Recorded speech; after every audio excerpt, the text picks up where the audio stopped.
Well, hello again, everybody. This episode of the podcast is sponsored by 101 CBD, because when you're looking for full spectrum of raw CBD oil products, they've got you covered. Now, they have the Boost Tincture Blend, which is going to help with overall energy and mental sharpness. They also have the Chill X Blend, which is going to help with the relaxation and improve the quality of sleep that we get at night. And they also have the Alleviate X, which helps with inflammation and pain relief. And all of these tinctures come in their award-winning blueberry flavor.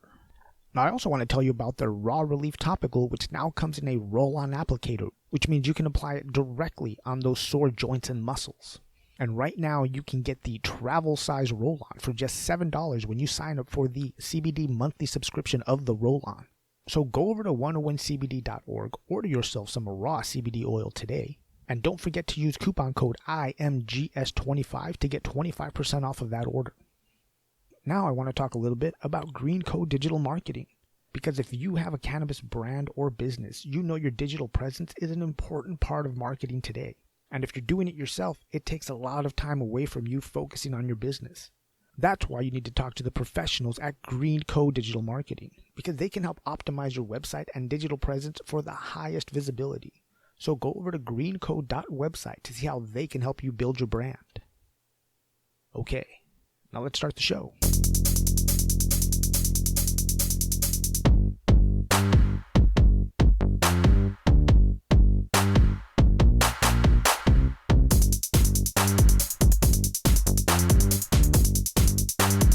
Welcome back, mis amigos. This is the In My Grow Show, the podcast dedicated to taking the mystery out of cannabis.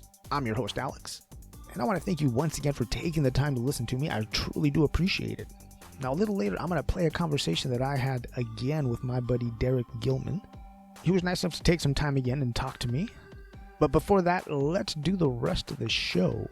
So it is the middle of February, and which means, you know, the first day of spring is like a month away. I think the first day of spring is March 21st or 22nd. And when it gets this close to spring, you know, my mind starts to go towards the upcoming growing season, the outdoor season. So one of the things that I'm doing to get ready is to do a soil structure test on the soil that I plan on using this year in my personal grow. Now, I did a test on the manure that I'm going to be using this year. I'm going to be using a already composted steer manure. Since it's already bagged and pre-composted, I don't have to worry about it getting too hot.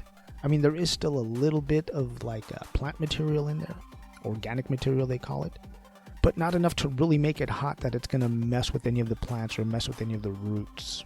Because when manure is breaking down, most manures except for like rabbit manure, I think, but most manures, as they break down, that nitrogen breaks down really quickly and it gets really hot. And that heat could burn your roots, could burn any roots, even young roots and seedlings. But anyways, I picked up this bagged steer manure that I got at the nursery. I think it's just called Superior brand. It's nothing special. It's just, you know, composted steer manure. I tested that.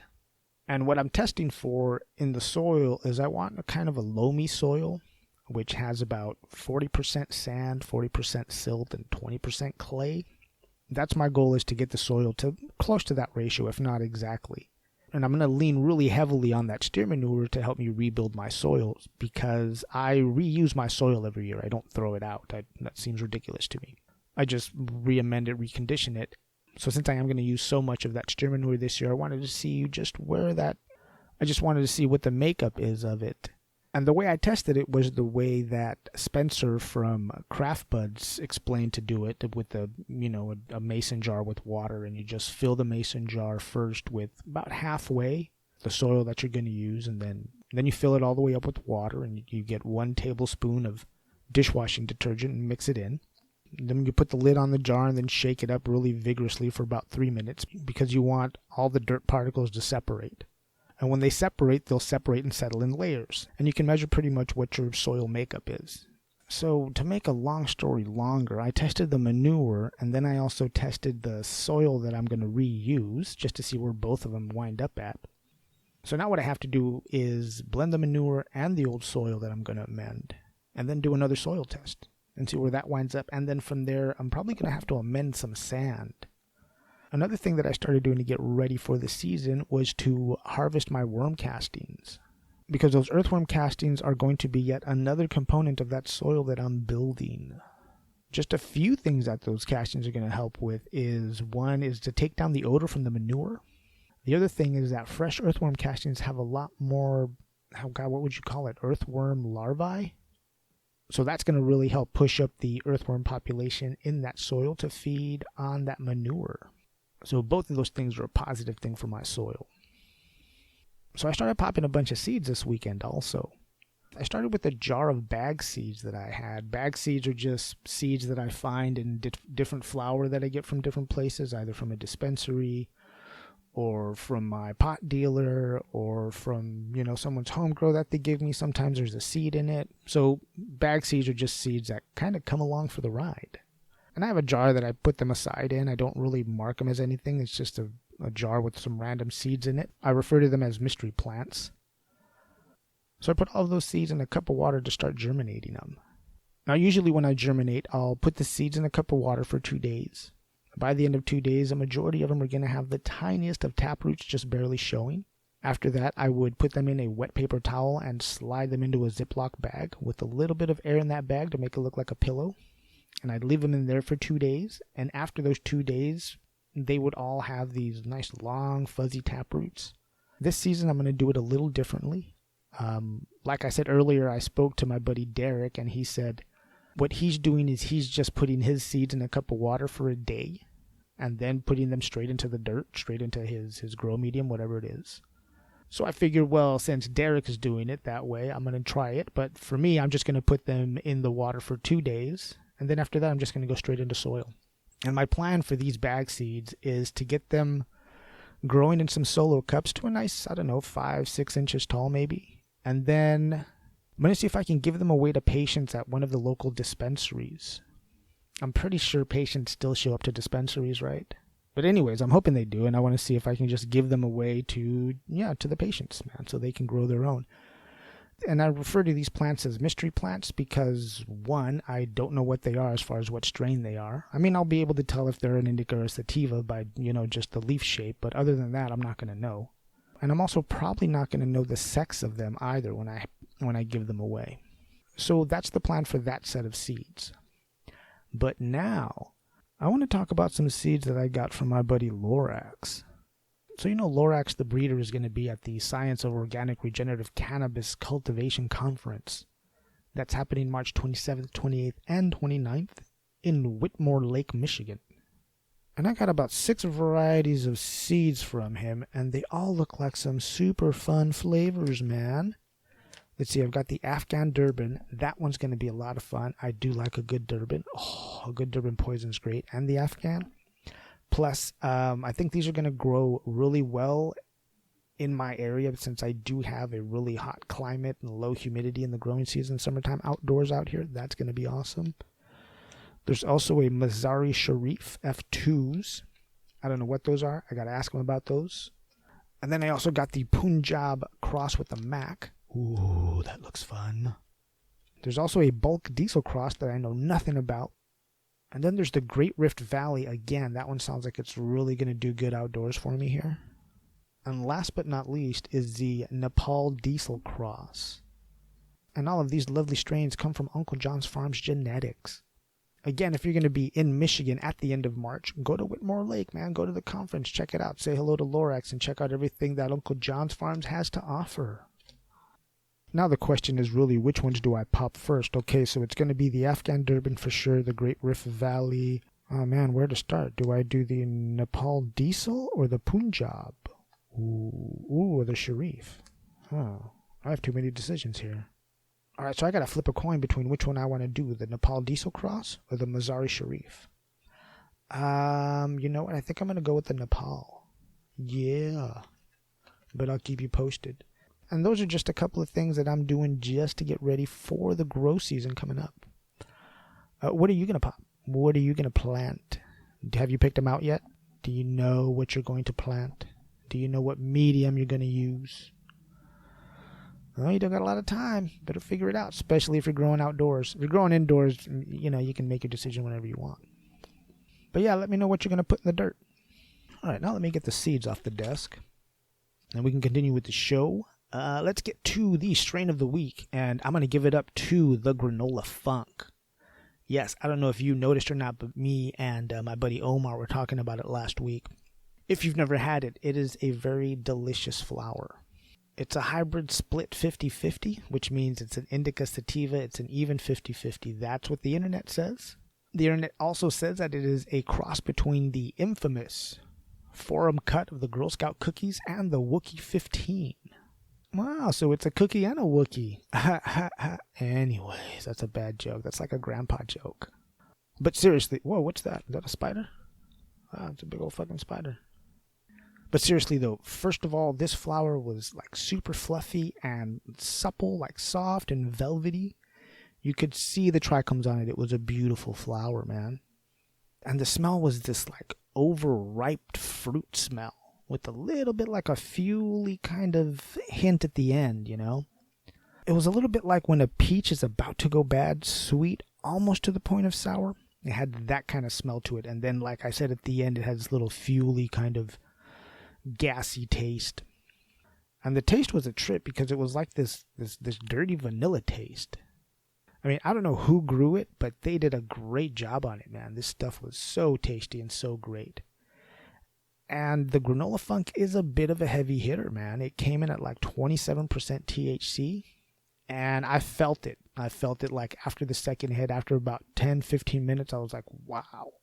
You know, it was super euphoric, super uplifting, but calming at the same time, you know, kind of like de-stressing, you know. Because as I felt myself get high, I also felt myself get really relaxed and everything, you know, all the kind of stress and tension melted away. That's what this was like. You know, it kept me alert, but it also let my mind kind of drift, if that makes sense. You know what I mean. I know you know what I mean, but that's what it was like. It was really great flower. But I do need to warn you, once I came down, oh man, I had the munchies so bad. I know some of you are thinking, well, doesn't all pot give you the munchies? No, all pot does not give me the munchies. There is some pot that has, I think it's the more lanolin, which is one of the terpenes. I think it's what gives lavender its smell. The more lanolin that a flower has, the more appetite suppressant it is. I believe I'm getting that right. I may be fucking that all up. But anyway, some terpenes will actually suppress your hunger. This one did not. This Granola Funk, oh man, like I was saying, made me just want to eat everything in sight. So just be aware of that. You know, if you get a hold of the Granola Funk and you're about to load yourself a bowl or smoke that joint, you know, keep your healthy snacks nearby. I say healthy snacks because it's really easy to like kill half a dozen donuts on this thing. I know it is. I bet it is. This is not a weed to go to work high with. Do not go to work high with this weed. You will look high. You will feel high. I don't care how much of a stoner you are. You are going to feel this fucking weed. Now, if you don't care about that and you still want to smoke this at work, all right, go ahead. Just let me know how it goes. But anyways, Granola Funk, check it out and get it if you see it. And that, my friends, is the strain of the week. Now let's move on to the report from the Cannabis front line. Now, in case you haven't noticed, this is an election year, which means that a lot of states are moving forward with cannabis acceptance laws. Now, I'm not going to refer to them as legalization, at least not until cannabis is treated the same way that alcohol is, in terms of everything, banking, advertising, everything, man. Let's just treat it with an even hand. But until then, to me, it's just cannabis acceptance, not so much legalization. But the thing I really wanted to remind you of is to go out and get registered to vote, and then in November, follow through and vote. I don't care who you're voting for. I don't care if you're voting for me or against me. Just get out there and be a part of the process. Now, with that said, let's move on to a couple of headlines that are out there. Now, this first one comes from the Marijuana Moment, and it was put together by Matt Saint-Sing. And it's titled, Lasers Can Tell Hemp and Marijuana Apart with 100% Accuracy, Scientists Reveal. In a study published last month in the journal RSC Advances, a team of researchers at Texas A&M University were able to determine whether plant material is hemp or marijuana with 100% accuracy by using a handheld laser device called a Raman spectrometer, or RS. We can speculate that RS allows us to predict the amount of THC in the analyzed sample without necessary oxidation of THCA to THC, they wrote. So in other words, these researchers at Texas A&M University are using this Raman spectrometer to tell the difference on site between hemp and cannabis, because this laser detects the amount of THCA, which is a precursor to THC, is what they were saying. So it's looking like, we're that much closer to getting a field test tool to test cannabis for hemp. Because that's one of the big issues in a lot of states, is that the fact that there's no cheap way or inexpensive way of testing between cannabis and hemp. Because you have to do a chemical test. You can't just look at it and say, yes, this is one or the other. No, because they both look, feel, and smell very, very similar, very alike. So that's pretty cool. I'd like to get my hands on one of these Raman spectrometers just to goof around with. The next story I want to talk about comes out of Kentucky. It's about how the hemp farmers down there are trying to get the government to change the THC threshold for hemp. They want it changed from 0.3% to 1%. And the reason for this is that it's not an easy thing to maintain your hemp crop below 0.3%, because if it's over, I think some states give you a leeway of up to 0.5, but other states, if it's anything over 0.3% THC, they make you destroy the whole crop. You can't sell that in the market. So these hemp farmers in Kentucky are really lobbying hard to get that threshold raised to 1%. Because if we raise that to 1%, that means that less crop has to be destroyed. More crop can make it into the system, and farmers are able to make that much more money from it. So I hope these hemp farmers have success at raising that threshold, because I think if they do, that would set precedent around the country. Now, I don't know how many other states actually allow a 1% THC threshold for hemp, but I figure the more states that do, the better, because that way when the next farm bill gets written, the definition of industrial hemp in America changes from 0.3% to 1%. And the last story I want to talk about, surprisingly, came from Yahoo Finance News. And the title of it is, Can Suck the THC Buzz Out of Pot Drinks. Where does this leave canopy growth? And this was written by Jeff Lagerquist. Man, I hope I got that right. It starts off, cannabis beverages and aluminum cans have a problematic relationship that could prove costly for licensed products with drink production lines built into the ubiquitous metal containers. The devil is in the molecular details. Scientists have determined that liners inside aluminum cans can cause cannabis drinks to lose their potency. That means by the time the pot drink is put in a can, shipped, stored in a warehouse, displayed in a store, and finally consumed, the buzz promised on the label may have diminished or disappeared. Can manufacturers add the liners to prevent drinks from taking on the metallic taste, to reduce corrosion of the can, and to improve the shelf stability? But when pot drinks are under pressure, the liner can attract tiny emulsified droplets of active cannabis ingredients like THC. Our theory is the cannabis material, the droplets, will stick to the liner and cling onto it. When you open the can and take a drink, it will lose its potency. Vertosa, founder and chief science officer of Harold Hahn, told Yahoo Finance Canada in an interview.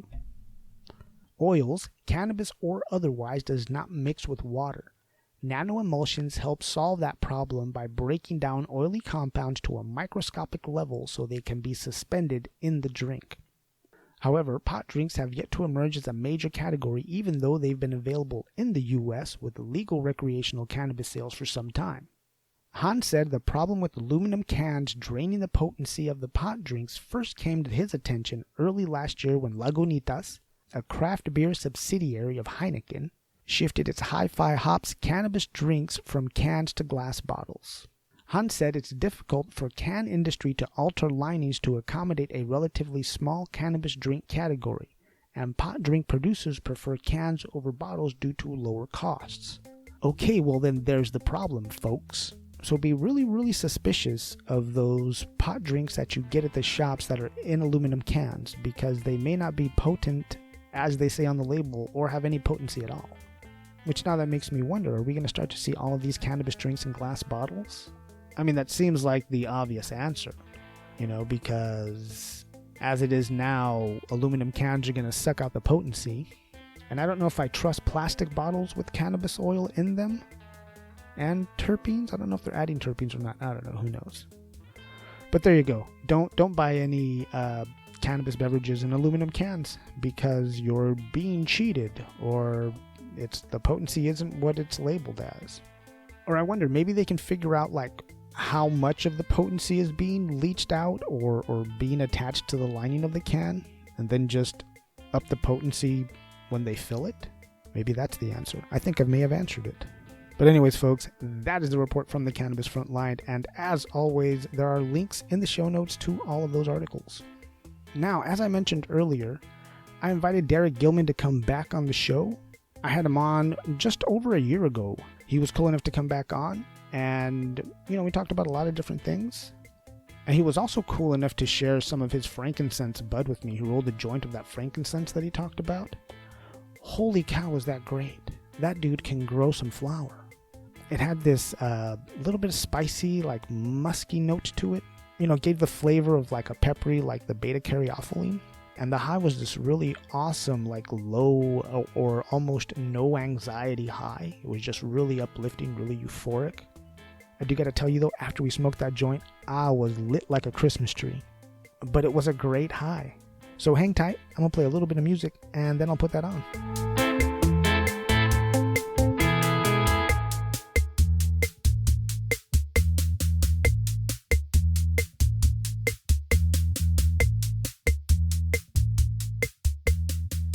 Well, brothers and sisters, check it out. Once again, I've got with me my buddy Derek Gilman, director of content out at Greenflower Media. Is that your title now, or what's? Yeah, I've had several titles since being here at Greenflower Media. I am currently a host and content producer, and I've been working on a secret project for the last few months. Something we'll be launching later in 2020.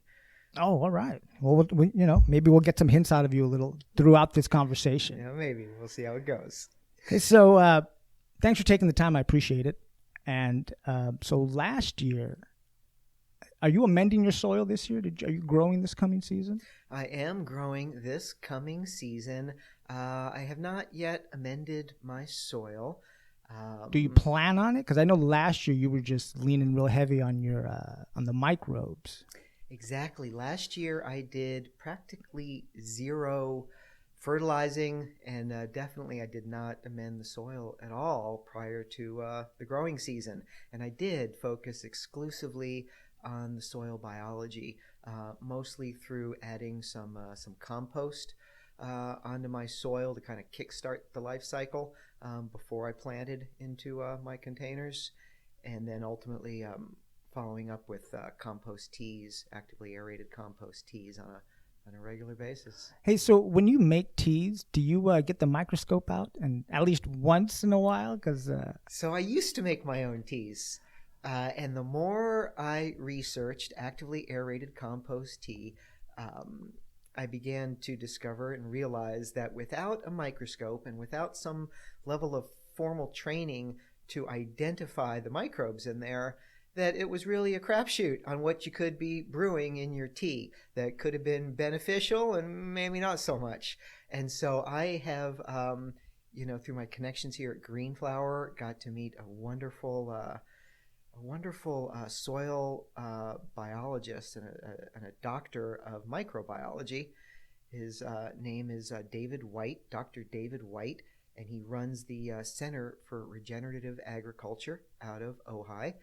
And he now is my brewmaster. He brews my teas for me. Wow, really? I leave it to him. And then, yes, he does bring the microscope over, and we identify what's going on in there. So is he brewing like a big vat for a lot of people, or is this just something, he's slipping you gallons at the door? He does batches. He does batches for private clients, both commercial and residential clients. And, he brews up a batch for me the night before, and then morning of application, he shows up with a truck full of about a dozen 5-gallon buckets filled up with the compost tea that we trudge back to my garden. So then you are going to amend your soil this year? Is that what you're thinking? What I plan to do this year is I'm going to add some some fish carcass. I have a buddy. Actual fish carcass? Like you're going to put the... Like ocean fish. Yeah. The leftovers after my buddy has, filleted out whatever he wants to eat off of it. He brings the rest over, the heads, the tails, the bones, the fish guts. I know quite a few people who do that, like the way Native Americans used to, man. Just bury the fish with it. Exactly. So I'm gonna stick some fish in the soil this year. That should be a really good soil builder, a way to really build that soil up. Wow. Yeah, right on. And that also it works with the biology because it takes the biology to break that stuff down, and it provides the food source. It's the soil food web, man. Bingo. That's the complete circle right there. So have you planned out? Do you know what you're going to grow next year, this coming season? My lineup? Yeah. I have 5 of the 6 varieties that I'm going to cultivate figured out so far. A few of which are some cultivars that I've developed over the last few seasons. I have one that I call citronella. I have another one that's called frankincense. I have a pina, which is a Mean Gene variety out of NorCal. Okay. And I also got Mean Gene's Cherry West. I got a hold of some of those seeds a few months ago. A couple of ones you said you're going to grow are your own, something you came up with. Yeah. Is that something that have you grown it before? Is this your first seed they're going to grow those? I'm just wondering, like, how do they do up in Ojai? Because I know, I live in Ojai. It's hot and dry. And I was wondering if you had, like, started growing a strain that's specific for your terroir, your area. Yeah. When I do my breeding, I try to identify parental stock that is performing well in our environment in Ojai, in our terroir. And beyond the plants that are performing well, I start to identify aroma, terpene profiles that I find attractive or perhaps complementary in the parental stock, and look to make combinations of those. Yeah, it sounds like a lot of fun. It's always good to just also, try to see what you can pull out, really, what you can come up with. And to answer your question, so I grew out 2 of these last year. That frankincense and citronella I grew out last season for the first time. It came out absolutely spectacular. Nice. And so I'll be following up and bringing them back this year. When you're popping seeds, how do you do it? How do you do it? Did I already ask you this last time? How do I germinate? Yeah. So you may have asked me last time, and I may have given a different response last time. So I'm going to tell you how I'm doing it now. Yeah, let's see how you're doing it now, and then we'll compare. Sure. For many seasons, I did the paper towel technique. Moist paper towel, right. Seeds, folded up into there, and then would put that paper towel into a little Ziploc baggie, that served as like a greenhouse to kind of keep that paper towel moist. It's a good technique. You get a nice long taproot that way. It is a great technique. However, I've had a little more success this past season. What I did is I soaked the seeds overnight. Not a full 24 hours, just the night before I go to bed, I pop the seeds into some pure water. And then the next morning, late morning, I put them into little containers directly into the soil. Yeah, I do both of those. I'll soak them for a day, and then I'll put them in the paper towel in a bag for a day. And but there's a lot more chance the taproot's a lot longer. Then there's a whole bunch of trauma that goes on because I don't baby the seeds very well. I mean, I'll get the tweezers out, but trying to put them in there and fish them out, so I'm like, fuck, just put it in there already. Just go. It's tricky. So and they could get some sort of shock or trauma, as you mentioned. Oh yeah, for sure. And that could just delay that process. As quickly as that taproot may have shot out of that seed, in that paper towel, something happens once it gets disturbed, put into the soil. It kind of has to recover a little bit. And I found things just did wonderfully well with just the soak and right into the right soil. Do you go into the soil into like a solo cup or straight into the pot that you're going to just grow it out in? I do it in the small cups. And I use like a seedling starter mix, not really like a pure soil. Sure. Okay. And then, because I need to sex them since I'm starting from seed and I don't use feminized seeds. I need to keep little containers that ultimately go to 5-gallon containers where I'm able to get them to a sexual maturity. So when do you start noticing sex? From around the 5th node onward, and it could be cultivar specific. Some are a little more stubborn than others to lift their skirts, so to speak. Well, okay. So the 5th node, that's in veg. What are we talking about? What, like 5 weeks? More or less. More or less? Yeah, more or less about 5 weeks. And again, some are a bit more stubborn, or sometimes those pre-flowers aren't as pronounced as you'd like them to be. Exactly. There can be just a little. Yeah, you look. Some of them you're looking at. I'm like, could be. Keeping an eye on that one. Yeah. So. Hey, have you ever grown any autoflowers yet? I have not grown autoflowers. I am not a fan of autoflowers or feminized seeds for that matter either. So what bugs you about autoflowers? We're going to take this in order. Yeah, autoflowers. It just doesn't seem natural to me. And growing outdoors, I mean, the sun is regulating the light cycle as it has for millennia that these plants evolved under. Okay, that's the signal, is the sun. And I'm looking to maximize the genetic potential of the plants. I don't want something to get to a certain size and decide it's time for it to start moving on to the next cycle. Yeah, because they're calendar specific. They're not photo or light specific. So yeah, you've got, I don't know, what is 60, 70 days. That's it. Yeah. Huh. So what is it about feminized? Is it just the whole unnatural way they're coming about, or? I don't like the way the plants have to be manipulated, typically chemically manipulated, in order to get a female plant to produce a male flower. Because that's how it works, is they force a female plant to make a male flower. They collect the pollen from that flower, and that the pollen from that flower from the female plant only produces female seeds going forward. And they'll use colloidal silver. They'll use a couple different chemicals that they can use to make the plant do that. I just have I have too much respect for this plant and what it does for me, the people I care about, and I just like to treat that plant with respect. As humans, we think we know a whole lot about the way the universe works and the way life works. Yeah, we like to think that. Yeah, we we think we know things. Yeah, but plant intelligence, is it a thing? Likely. I mean, it's possible. Look at the rhizosphere, man. I mean, look at the rhizosphere, just what we found out in the last couple of years in some of the old growth forests. Man, that rhizosphere spreads for miles underground. Those trees are communicating with one another. They are sharing nutrients amongst one another. They are giving warning signals if for impending diseases or pests with one another. Yeah. The older trees protect the younger trees so that they could grow at the proper rates. And so, there's a lot that we're just beginning to learn. And I'd rather err on the side of caution with this magical plant and not treat it poorly.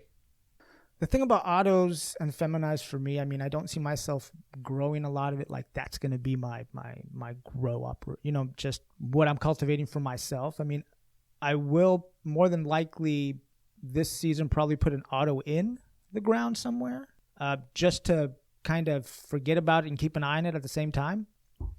But yeah, what bugs me mostly about autos is you can't clone them. There's no, like you said, once they're going, if you take a cut and try to clone that, it's going to root, but it's also going to flower at the same time. There's no stopping it. You know how they make the autoflowers?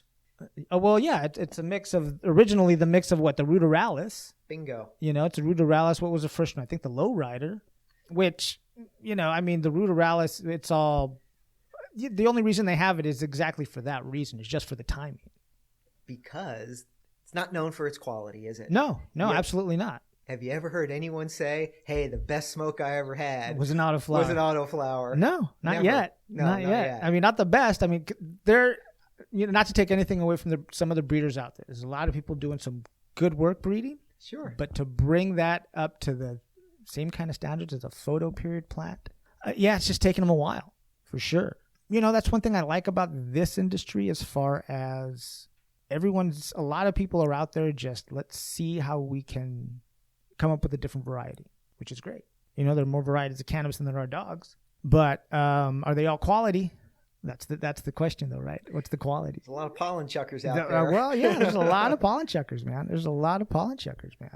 You know, but I wanted to talk to you specifically about something, mostly about craft growers or small farm growers, cultivators, because, you know, it's 4 years into legalization here in California as far as recreational legal.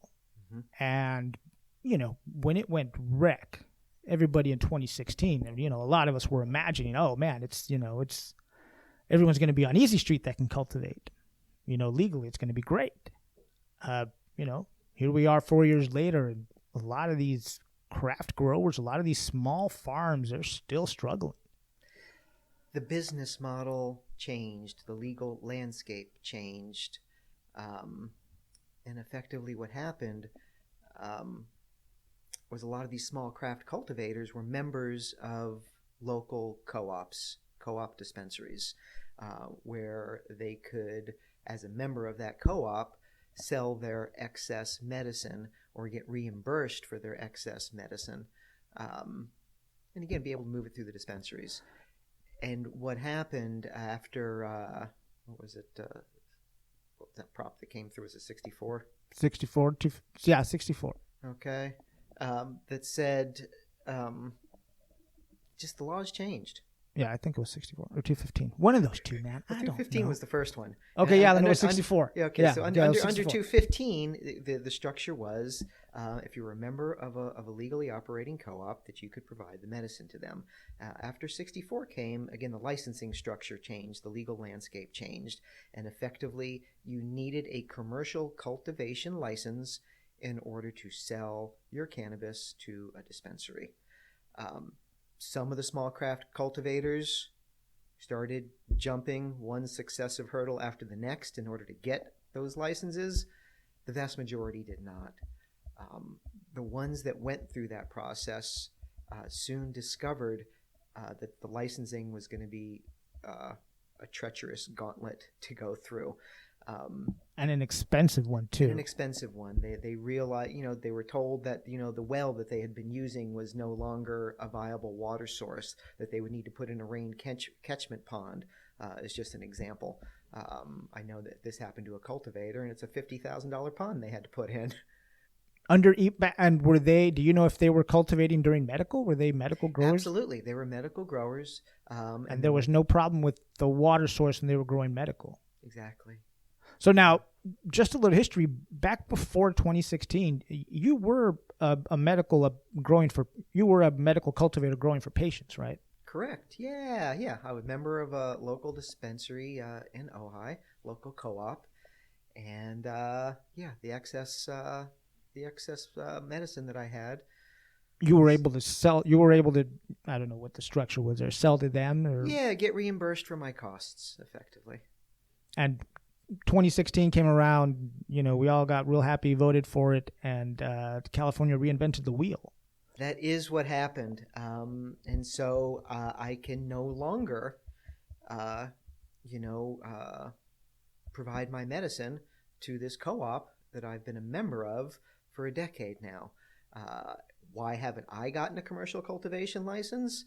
Well, the county that we're in, County of Ventura, has decided that there is no commercial cultivation allowed. The county has not drafted an ordinance to allow commercial cultivation, nor have any of the local municipalities within the county, you know, the cities.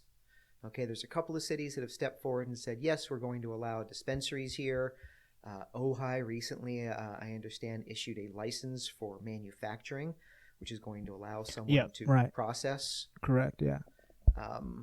But no cultivation in this county. No cannabis cultivation. So, you know, even if you wanted to, you couldn't get at least no commercial. I mean, you can grow your 6 plants indoors. Yes, you can be a home cultivator for your own personal But needs. Any excess, you still you can gift it to someone, but that's about it. You're not making any money off of it or getting reimbursed for your cost anyways. Yeah. The irony of all this, Alex, one county north of us, Santa Barbara, has issued more commercial cultivation licenses than any other county in the state. That's an amazing statistic. I know that. It was surprising when I read it because, you live in California. Everybody assumes North County's Humboldt, the Emerald Triangle, all those places would have had a lot more. That's, and when I read that, I was like, that can't be. That's fucking marketing. That can't be right. And Santa Barbara County has more legal, recreational grow operations, cultivations than anywhere in the state, man. Which trips everybody out because it's not like Santa Barbara is known for growing cannabis, or at least, it's not known for that. They weren't known for it. However, they did have a commercial cultivation component, specifically in the city of Carpinteria. For many decades, they were commercially cultivating cut flowers. Oh, yeah. They were ornamental flowers. Yeah, they were one of the last actual pockets of the cut flower business in America. Exactly. And then I believe it was Colombia or Brazil came online. Yeah, and all the cut flowers as of, I don't know, man, I want to say like the late 90s, a lot of that industry, roses, a lot of that just went down south to these equatorial places where it's not just, while it is about the growing season, it's also about the labor cost. It's still an issue. I mean, even if you have immigrants working in these greenhouses from flowers, there's still a difference in labor, though. So here you had this, the city of Carpinteria with all their greenhouses, all the infrastructure in place, and they were all shut down. There was nothing going on in there. The jobs had gone away. The greenhouses were sitting dormant.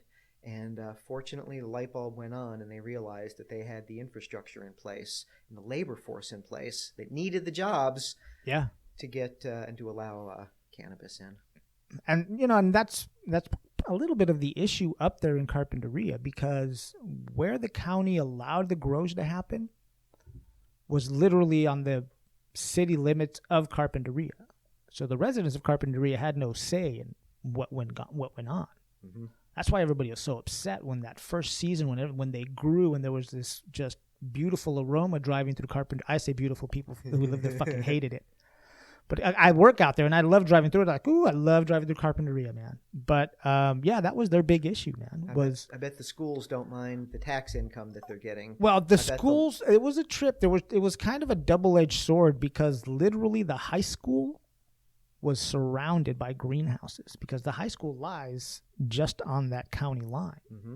So there were greenhouses up until they put I think it was 1,000 feet or 1,500 feet of an easement. You had to be away from any kind of, school or where, kids congregate. But that first season, people were just fucking mad. And rightfully so. You're talking about a very quiet beach community that all of a sudden just had this aroma going through it that they were like, what the fuck is that? Yeah. And it made me wonder a lot about, didn't anybody in the county go to a commercial grow before they said, yeah, let them do it? All you had, Colorado was already online. You could have gone and just say, well, this is going to be an issue. The aroma is not a toxic aroma. No, not at all. To most people don't find it to be an unpleasant aroma. And it's certainly not the same as living next to the sriracha factory. No. And they allowed the sriracha factory to go forward because sriracha said, you know what, we'll fucking leave. Exactly. Yeah, I remember that. Yeah, I remember they were like, wait, why are they complaining now? That factory's been there for like 20 years. Everyone just needs to keep life in perspective. Understand the difference between inconveniences and true problems. Well, you don't hear this kind of pushback like down in Oxnard next to the mushroom fields. You drive through there. Fucking, you gotta be kidding me, man. Once cannabis gets recognized as an agricultural crop, it will then have the same protections that agricultural crops have. So effectively, they can't complain about the mushroom place because there's laws that protect that. Yeah. Okay, because we need the mushroom compost and they got to go somewhere. And it's the same thing with all agricultural crops. There's people who live next to onion fields and they leave. They take 20%, 15% of those, and they just let them rot in the fields and turn them over. And if you've ever been around that, that's tough to stomach. Well, that same issue as far as the odor control came up a few weeks ago. Oh God, I want to say Santa Paula, where they have all those open hemp fields. I don't know if you've ever driven down the 126. I mean, up until like a few months ago, maybe about 6 months ago, I'd never seen. The only hemp I was familiar with was fiber hemp, rope hemp, because that's the only thing I'd seen growing up when I was growing up in Mexico. That's what I was familiar with. That's when people would say, "Oh yeah, we're growing hemp for CBD." It's all these bare stalks, right? Yeah, next I'm all to like, each other. "Fuck, man, you guys need a lot because that stuff's like bamboo." And it wasn't until recently I had seen, or 6 months ago, I was taken out to one of these fields and say, "Yeah, this is all hemp. This isn't." And I couldn't tell from sight or smell the difference. Still, I mean, there were a lot of stuff they were growing that was nice, felt gooey and real resiny and smelled great and looked awesome. But none of that shit's going to get you high. And so, getting back to my point, a couple of months ago, they had a city council meeting and, the residents there were just berating these farmers. Just people were going up there, they were crying, just like, "Oh my God, I can't believe the smell and this and that." And the farmers basically said, "Look, we understand you're upset, but, it's a commodity, it's a crop. It's hemp. It's not cannabis. We're sorry, we'll do the best we can and be the good neighbors, but we're not going to stop production." And it goes to your point that you were saying, once the drug form of cannabis is recognized that way, yeah, it's just, like you said, it's just going to be a commodity. Yeah. Hey, I wanted to get your thoughts, man, about something else that kind of bothers me that the small not the small farmer, but all cannabis labels or companies are kind of up against when it comes to dispensaries is slotting fees. I don't know if you've heard of slotting fees. I don't know anything about no slotting fees. No? What are you talking about? Okay. But I find it interesting about slotting fees that some places do charge farmers or, cultivators to be on the shelf, because you're basically, once again, charging the producer, from where I'm sitting anyways, for access to a market. It's like what grocery stores do, for shelf placement. If you want it at a certain spot, at eye level. Oh, sure. Okay, that whole Sure. thing. Yeah. Here's my thought on something like slotting fees, now that you've described it. It's just one more layer of somebody trying to slip in another fee that's ultimately just going to get passed on to the consumer. It does. And with a thriving, established black market that doesn't have all these layers of fees in it, and where the quality, for the most part, still resides, it becomes an easier decision for the consumer. And so the people, who the bureaucrats who really want to see cannabis succeed legally need to understand that they need to minimize the barriers to entry, like the licensing, the many layers of licensing that they got to go through, and start to minimize the layers of taxation. You could create a black market for tomatoes if you tax tomatoes the same way you're taxing cannabis today. Oh, absolutely. You can create a black market for anything. I mean, we forget that. I think it was in the turn of the 19th century. Tomatoes were illegal in Russia. Okay. Tomatoes were illegal in Russia. There was a black market for tomatoes. You're not going to get rid of the demand for cannabis. No. It was never an access issue. No. It's never been an access issue here in California. The black market doesn't even have to get established. It's been established. The black market for cannabis has been here for decades. And if you want to transition that market, you need to make it easy for the people who are operating in that market, and you need to make it easy for the consumers who are purchasing in that market. So it's not complicated. One of the big reasons why I brought up slotting fees is because I wanted to use it as an example or use it to illustrate, because we do hear in the news about some independent cultivators who get caught also running a black market grow. And a lot of people who are outside of cannabis don't really understand, well, why would they do that? Why would they want to jeopardize so much or invest so much money into it? And it's because it's not easy. And now I'm not justifying anything, but we need to understand there are a lot of things wrong with the way California regulates the commercial industry, the cultivating industry, man. It's a bit of a mess, Alex. You It's know, a bit of a mess right now. it's I mean, there was 50. You know, the number I heard was there was 50,000, private cultivators in California leading up to, the passing of Prop 64, and less than 1%. I mean, it's just a handful have actually gone through the process to go and get legally licensed. Many have just stopped growing. There's a large percentage that are still operating in the black market.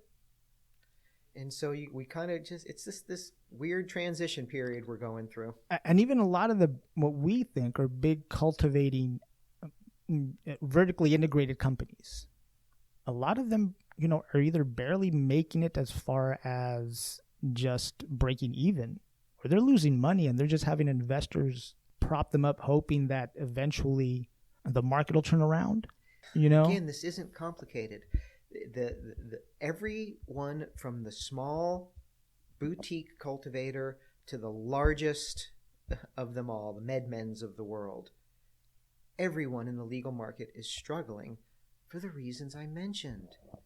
Okay, it's the bottom line is the quality flowers, the quality products are still in the black market because the quality producers are still in the black market. And until you can bring that quality over into the legal market, there's little incentive for the consumer to pay more for lesser quality. Yeah, and it's simple economics, it is, Alex. It is. It's really easy. I get it. But. And I'm wanting to talk more about this, or why I'm talking about this is because we have other markets coming online throughout the United States. Sure. Michigan, Illinois is about to go through a whole bunch of growing pains. It's an election year. A whole bunch of states are all like, "Ooh, we're going to legalize cannabis." I was like, "Fuck, you guys, pay attention to what we did, and then don't do that." Or at least, because there are better models because it doesn't seem that complicated. You can have a very thriving, regulated market where everything gets tested, everybody feels safe, and people actually make money. Not just big industry or big investment, but even the craft growers.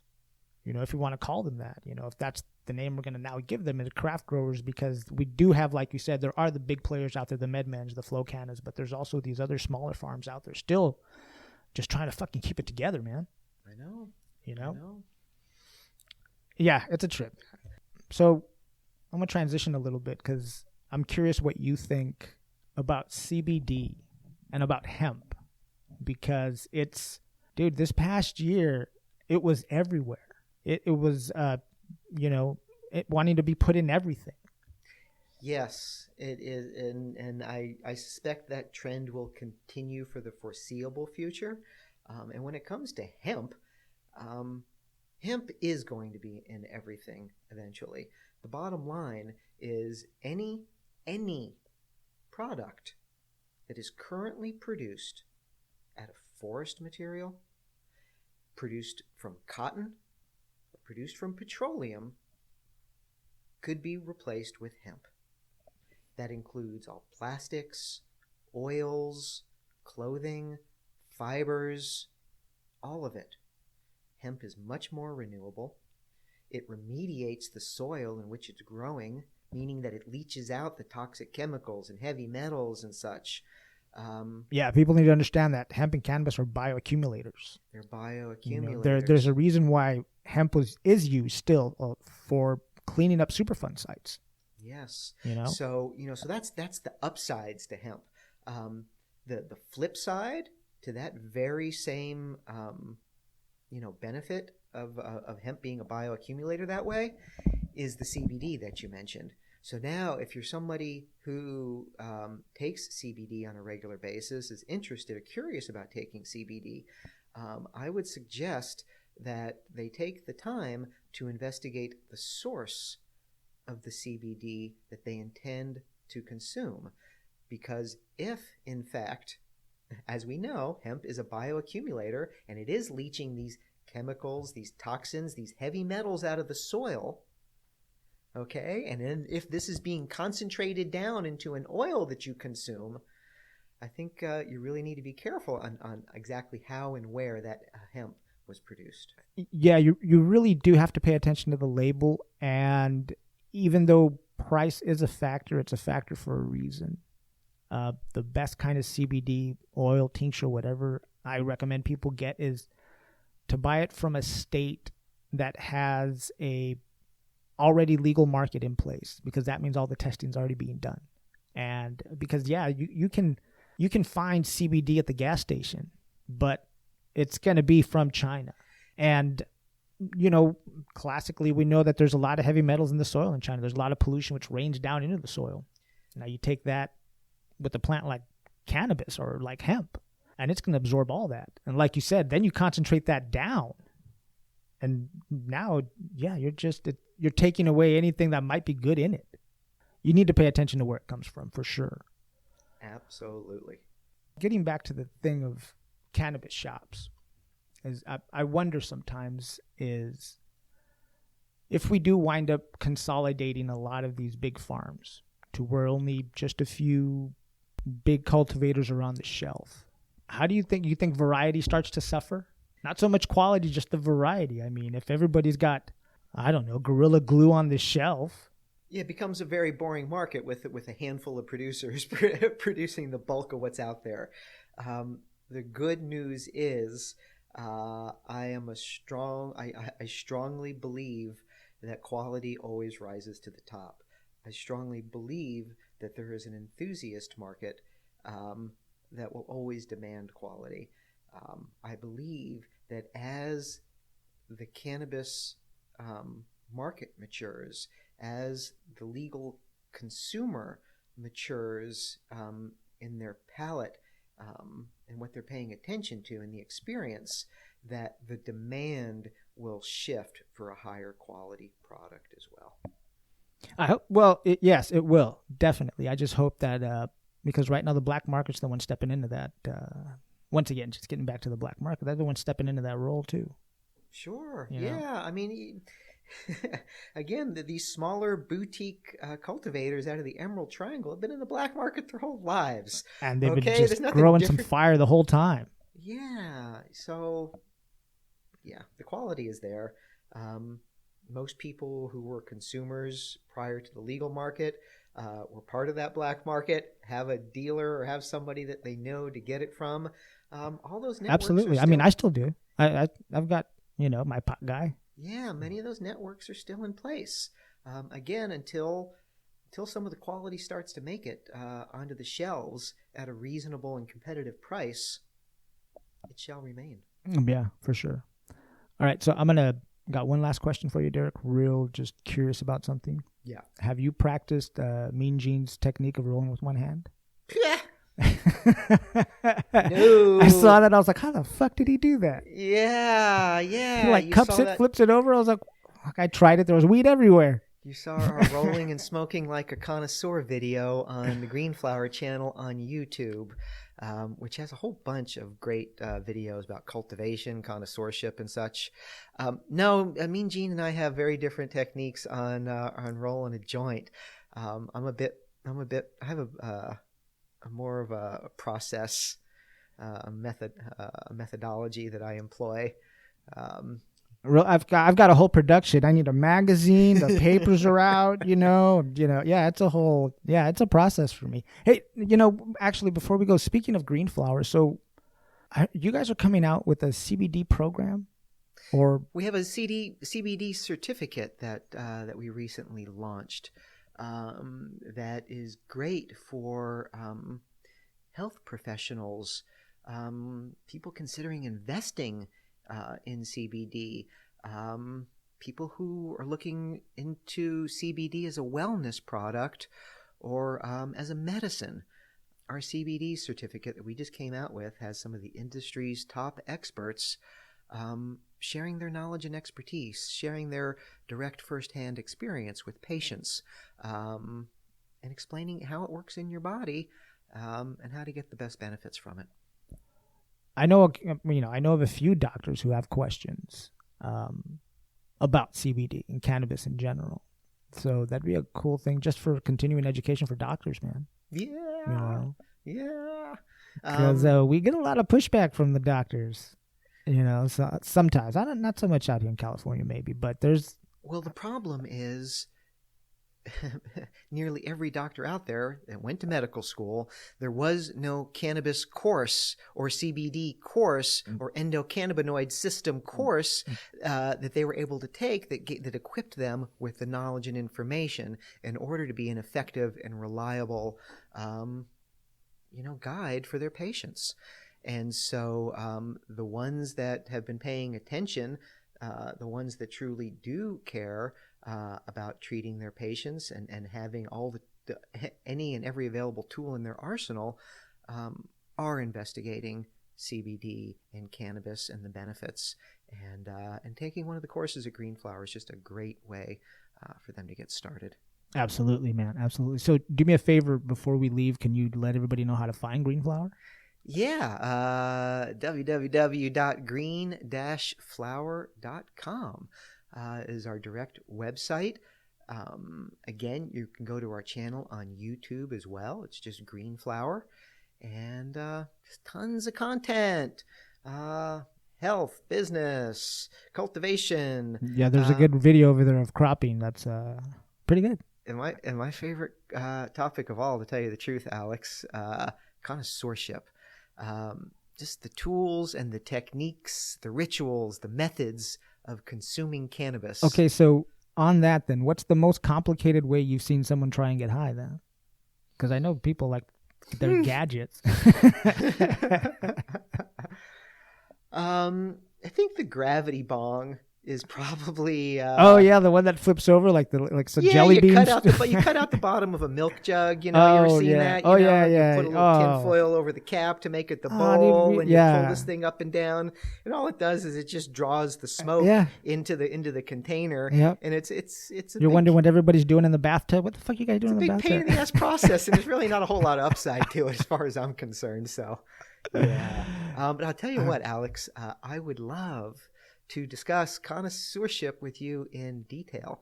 Okay, let's hear it. You should come back on a future occasion, and we could crawl into it. Oh, okay. Yeah, we will. We will absolutely do that. We'll make a whole show of it, man. Yeah. I don't know how long your podcasts run, but once you get me started on this topic, it's a good hour in and to itself. So okay, do we need props? Do we need props? Is there anything? Props? Oh, yes. I will have a joint. And we will discuss how I rolled it, the papers I used, how it was ground. We'll discuss how to properly light a joint, to properly smoke a joint. I know that may sound funny. So do you grind your weed or are you a cutter? I do grind it. I have this stainless steel grinder that I use that has these really coarse teeth that provides a relatively coarse grind. And there's reasons why I prefer that. Okay, well, next time. Yeah, for sure. We'll have you back, Derek. Very cool. Right on. Everybody hang tight. I'm going to play some music and we'll be back.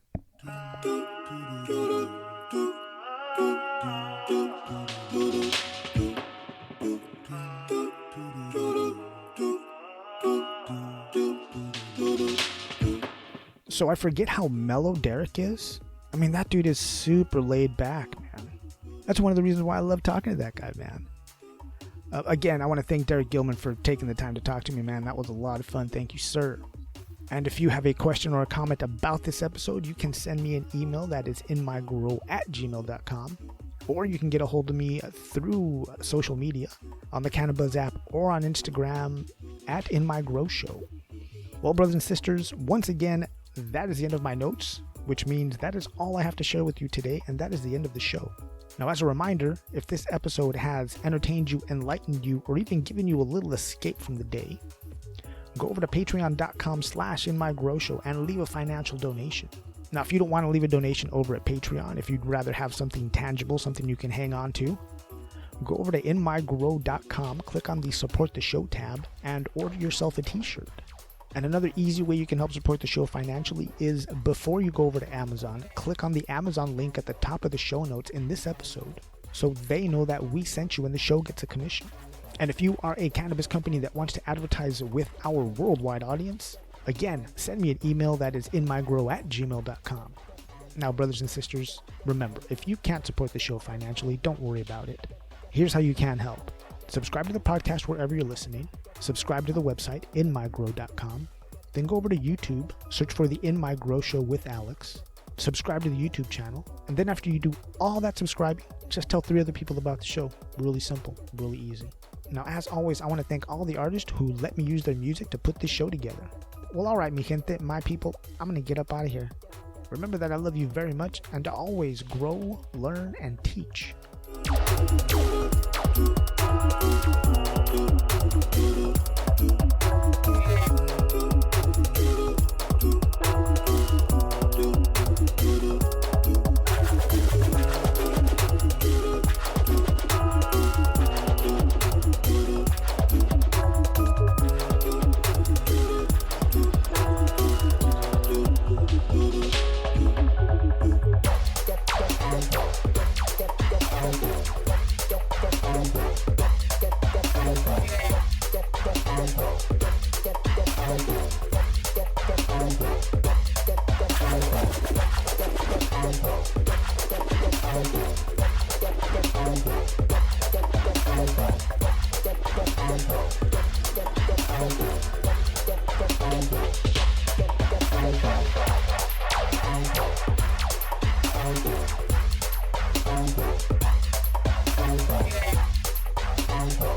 you.